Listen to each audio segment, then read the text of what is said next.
आदाब। मैं आगा खुर्शीद खान। बॉलीवुड से लेकर राजनीति तक अपनी मजबूत पकड़ रखने वाले बाबा सिद्दीकी की कल देर रात गोली मारकर हत्या कर दी गई। बाबा सिद्दीकी को पेट और सीने में गोली लगी थी। इस घटना को बांद्रा ईस्ट में उस वक्त अंजाम दिया गया जब वो अपने बेटे विधायक जीशान सिद्दीकी के कार्यालय से निकल रहे थे। घटना के बाद उन्हें आनन फानन में लीलावती अस्पताल में भर्ती कराया गया, जहां उन्हें मृत घोषित कर दिया गया है। बताया जा रहा है कि बाबा सिद्दीकी पर 2 से 3 राउंड फायरिंग की गई। खास बात यह है कि बाबा सिद्दीकी ने 15 दिन पहले ही अपनी जान को खतरा बताया था। इसके लिए उन्होंने डिप्टी सीएम अजीत पवार से बात की थी। इसके बाद उन्हें केंद्र सरकार की ओर से वाई कैटेगरी की सुरक्षा मुहैया कराई गई थी। इसके बावजूद उनकी हत्या कई सवाल पैदा कर रही है। बांद्रा ईस्ट राम मंदिर इलाके में 3 से 4 युवकों ने इस घटना को अंजाम दिया। बताया जा रहा है कि 2 शूटर को गिरफ्तार कर लिया गया है, जिनमें से एक हरियाणा और एक उत्तर प्रदेश का है। हमारी वीडियो शूट होने तक तीसरे की तलाश जारी है। बाबा सिद्दीकी की जितनी पकड़ बॉलीवुड में मजबूत थी, उतनी ही पकड़ उनकी राजनीति में भी थी। बाबा पहले कांग्रेसी नेता थे। हालांकि लोकसभा चुनाव से पहले वे अजीत पवार गुट वाली एनसीपी में शामिल हो गए थे। बॉलीवुड में कुछ लोग ऐसे हैं जो सीधे तौर पर तो फिल्म इंडस्ट्री से नहीं जुड़े हैं, लेकिन सभी बड़े सुपरस्टार्स के साथ उनका बड़ा नज़दीकी रिश्ता है। बाबा सिद्दीकी का कुछ ऐसा ही रिश्ता बॉलीवुड से था। बाबा सिद्दीकी की इफ्तार पार्टी हमेशा से चर्चा में रही है। इसमें सलमान खान, शाहरुख खान, संजय दत्त के साथ ही फिल्म और टीवी की दुनिया के बड़े सितारे शामिल होते रहे हैं। साल 1998 में पटना में जन्मे बाबा सिद्दीकी महाराष्ट्र की सियासत का एक चर्चित चेहरा है। उनका पूरा नाम बाबा ज़ियाउद्दीन सिद्दीकी है। बाबा सिद्दीकी साल 1977 से राजनीति में कदम रख चुके थे।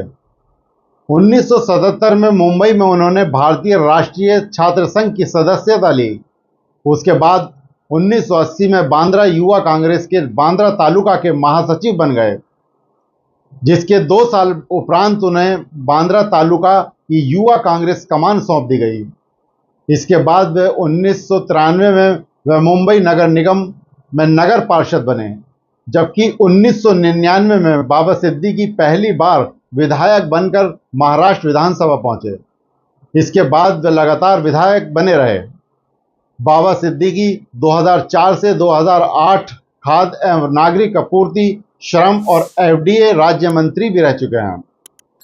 बाबा अपने छात्र जीवन के दौरान ही कांग्रेस पार्टी में शामिल हो गए थे। इसके बाद वह अलग अलग आंदोलनों से जुड़ते चले गए। बाबा ने मुंबई के एमएमके कॉलेज से पढ़ाई की है। कांग्रेस पार्टी में शामिल होने के बाद बाबा ने 2 बार नगर निगम पार्षद के तौर पर काम किया।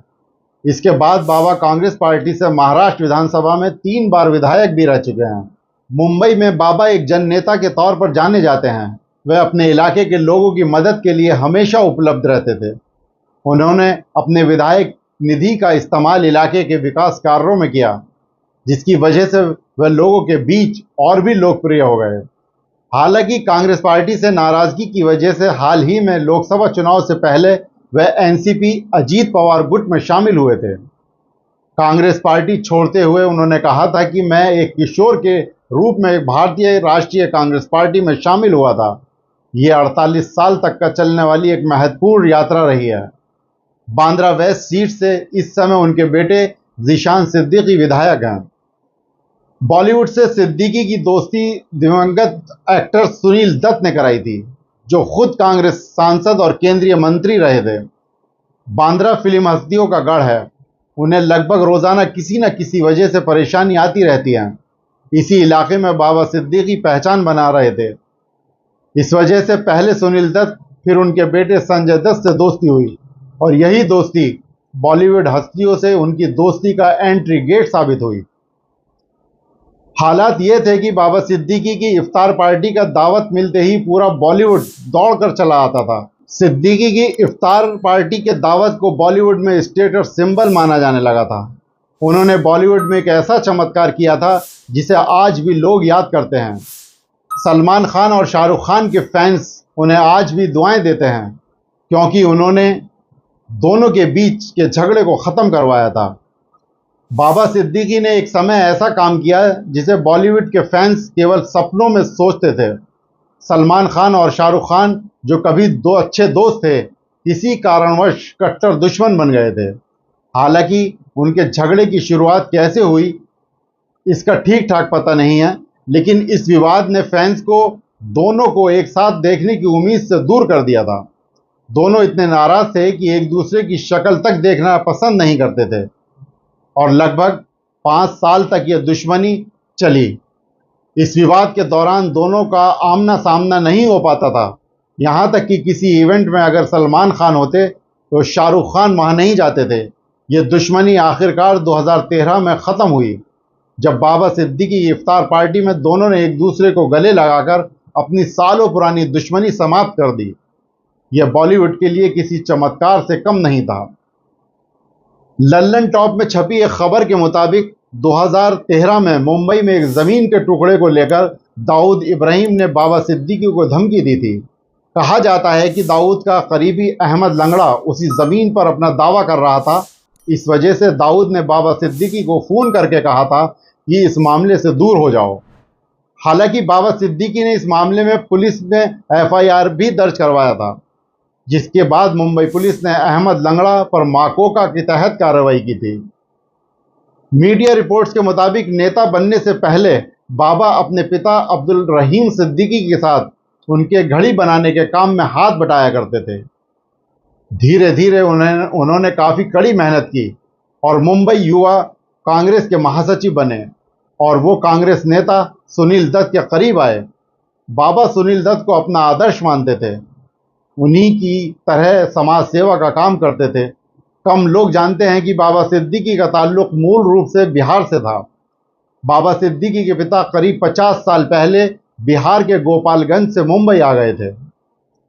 2018 में जब बाबा सिद्दीकी गोपालगंज के अपने पुश्तैनी गांव में आए थे, तब उन्होंने कहा था कि वे अपने गांव और अपनी ज़मीन को नहीं भूल सकते।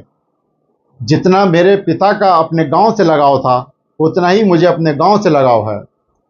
बिहार शिक्षा की धरती है।